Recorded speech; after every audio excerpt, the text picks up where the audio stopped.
Another day, another pachamba recipe. As usual, hindi ko alam ang tawag sa recipe na to, pero as totoong home cook, mas madalas kung ano yung nasa ref natin, pinaghahalo-halo lang natin at tinitimplahan according sa trip natin. Ginisang giniling na baka na may mga gulay for today's video. Bahala na kayo magkagulo sa comment section kung anong tatawag nyo dito. Inuna ko na ang isang kutsa yung giniling dahil gusto ko mag-brown siya ng konti at mabawasan yung tubig. Nung natuyo na at nag-brown na yung baka, ginisa ko na din yung bawang at sibuyas. Tinimplahan ko lang din ng beef bouillon or beef cubes kung meron kayo. Garlic at onion powder at syempre paminta.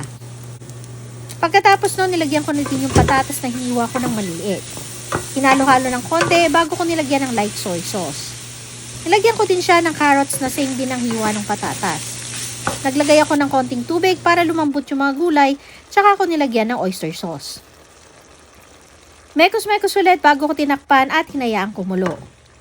Noong naluto na, inilagay ko na din yung green beans na hiniwa ko din ng maliliit bago ko tinakpan. Hinayaan ko lang siguro mga 2 to 3 minutes bago ko nilagay yung bell pepper since madali naman tong maluto.